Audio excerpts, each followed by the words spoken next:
Charlie, how far? I hope say my previous lesson on the introduction to Photoshop, you've been able to understand the interface of Photoshop. And then, as I briefly explained some of ways to use the tools now, at least you can do one or two things on your own. Alright, so today, I can't take you through one of the powerful parts of Photoshop. And they can't talk to you about the selection tools. You see, if you want to do some cuts out objects, or you want to replace some backgrounds, maybe they do some manipulation, or you want to do some precise edits, the tools they have be the selection tools. They give you the ability to isolate part of your image. So say go fit apply effects, colors, brightness, whatever, any adjustment you want to do to that separate object where you have selected on your canvas or on your design projects. Okay, so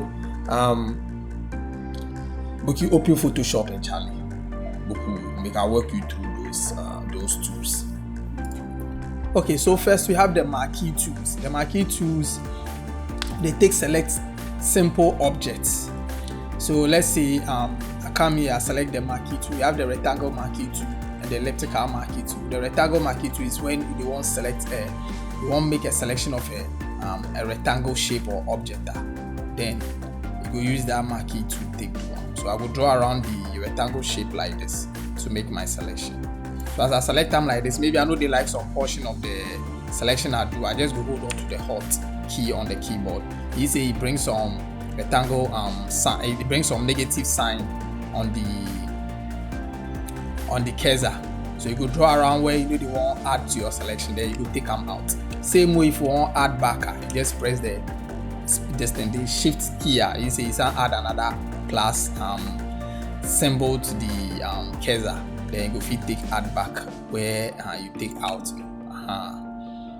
Then if you select like this, where you want deselect, I just go right click like this, then you press on deselect, then you deselect them. Okay.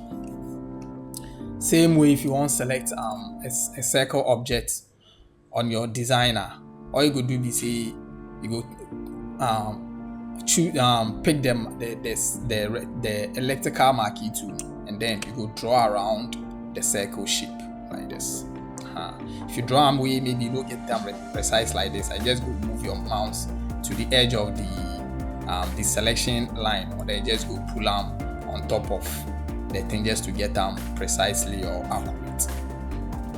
Okay, same way if you want to take out, I just go hold the Alt key, then just take them out. If you want to add up, I just go hold the Shift key and then add it. Same way you can deselect by just right clicking and then select it here. Okay, the next sort of tool I will talk about be the Lasso tool. So the Lasso tool, the regular Lasso tool, sorry.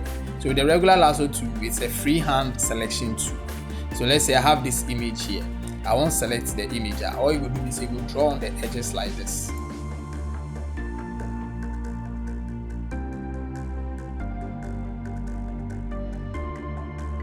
It be freehand. So as you draw, if you are not really good with using the mouse to draw freehandedly, it will stress you small. So this is how the regular Lasso tool be. You draw around the thing. Then you go make your selection. Same way if you want to take out some part of the selection, you just go hold on to the Alt on your keyboard and then you draw that part. Then you go take them out. You want to add them back, I just go hold on to the Shift on your keyboard, then you bring them back. You right click on my go feed the select them. The next tool I will talk about be the polygonal Lasso tool. Into the select object we have straight edges. So if the object has straight edges, that be where you go use the polygonal Lasso to take select them. Okay, so if I go back to the previous image we used. So I will select the rectangle here with the polygonal Lasso tool. So like this, then like this, then like this. Then you go draw all around that to get your precise selection. So this way I go use the polygonal Lasso tool. Sure. Into the same way, if you want to take out some portion of the selection you do, they like, I just go hold on to the Alt, or if you want to add them back, I just go hold on to the Shift and then go add them back. You right click hammer, you go feed what deselect them. The next two I will talk about with the magnetic lasso tool. Okay, so with the magnetic lasso tool, it works same as the regular lasso tool. Sorry, so this one will be freehand drawing, but with this, if you click and then you drag along the edges of the subject or the image you want try selecting, it go snap along as you move your cursor or your mouse along the edge of the subject. So as I do is they snap they make the selection for you. So that be how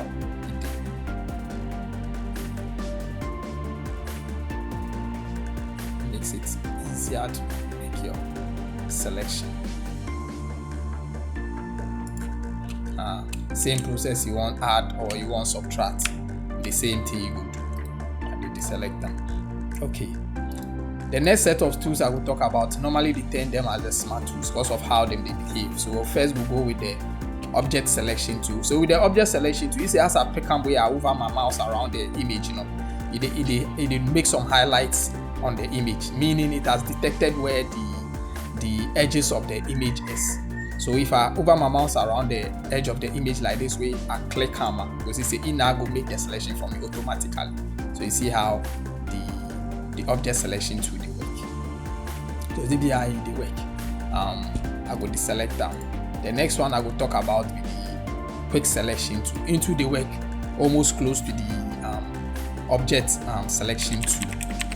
I dey press on the bracket close and key on my keyboard to make the brush big. The same way you go press on the bracket open keys on your keyboard to make the brush smaller, just as I do. Then you just go brush around the edges like this, then you go make your selection for you. It'll be so easy. Like that. It'll be so easy. So you go make your selection into the same way. If you want subtract some part of the selectioner, you just go hold on to the hot to bring the negative, then you take them out. You want add up, I just go hold to the shift and then bring back what you've taken out. So that be how it work. I just go deselect them. The next two I will talk about with the magic wand tool. So with the magic wand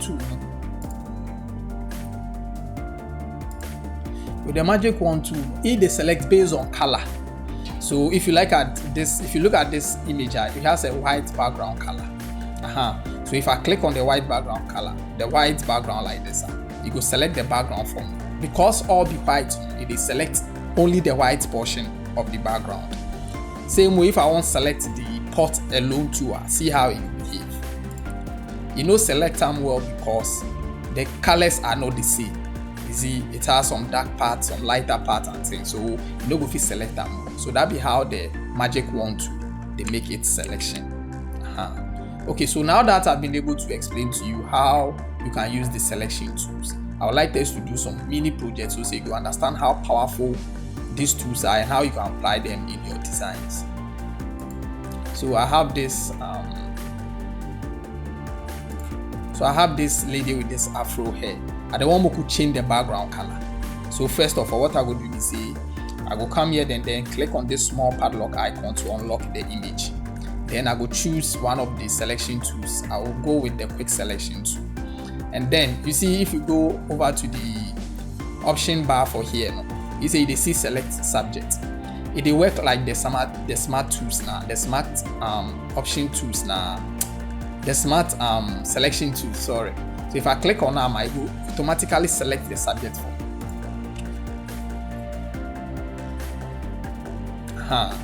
So you see it has made the selection. Okay, so what we will do is I want we could get the image precisely and clean. So I will click on the select and mask.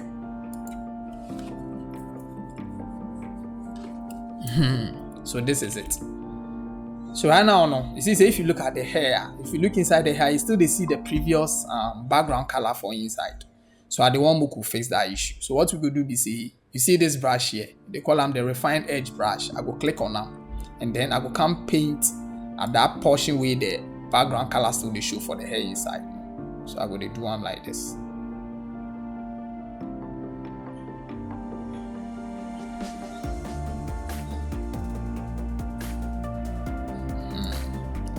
Paints along the edges nicely.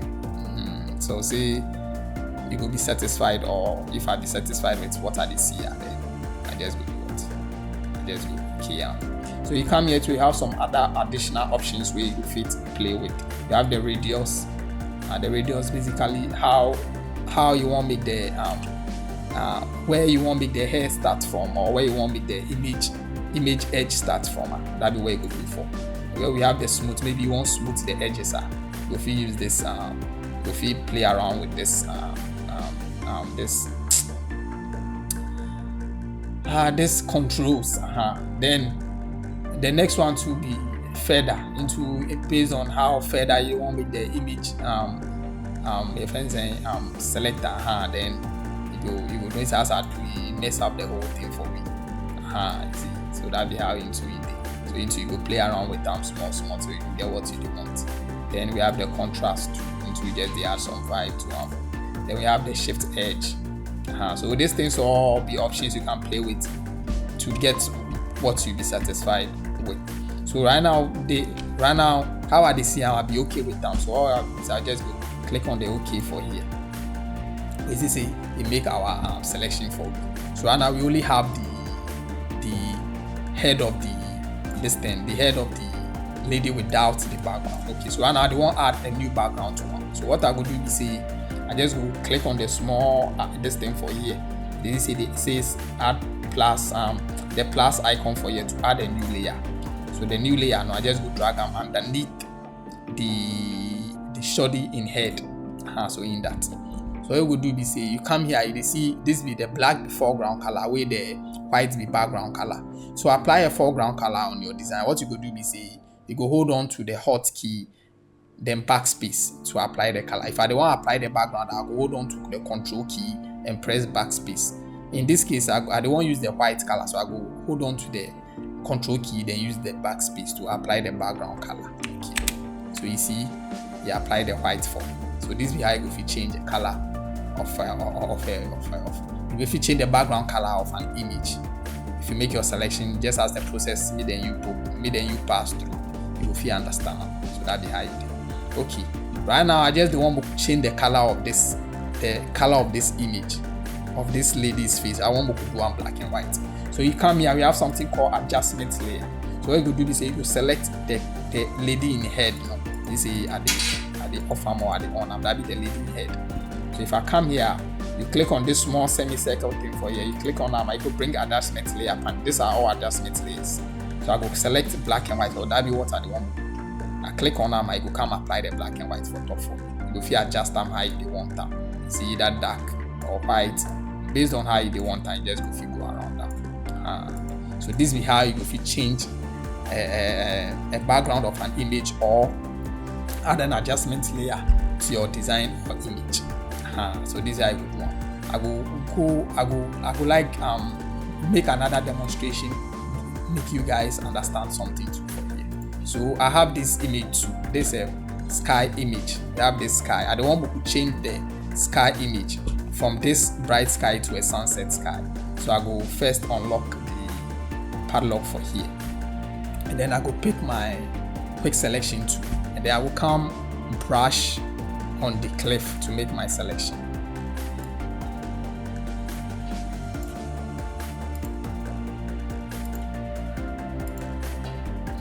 So if you do so will you be satisfied, or as I do I be satisfied with how you there. Or what I would do is say, just as we previously did with the other image, just go click and you select and mask. Click on the select and mask.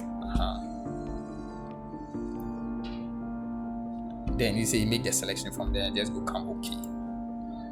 So you come out the background, OK. So now I'll go take the sunset image, come. So this be the sunset image we have. So I just go click and drag them into my other work. So right now E can't be from basic of I don't want make E be the background. So I go bring it under the cliff layer. So say the cliff will be on top, then the sky will be at the back of the cliff. So I become expand them. See, so you can make it nice. So you see, nice. So this is how if you change any background or make a maybe have some sky you want make change the way the you want give up later different sky background or something. This be how you go figure about that. Or if you want make a change of change a background of an image, this is how you go about that. Yeah, so if you find this tutorial helpful, kindly hit the like and subscribe to Kojo Cube Studios for more Photoshop tutorials. See you in my next lesson. Bye bye.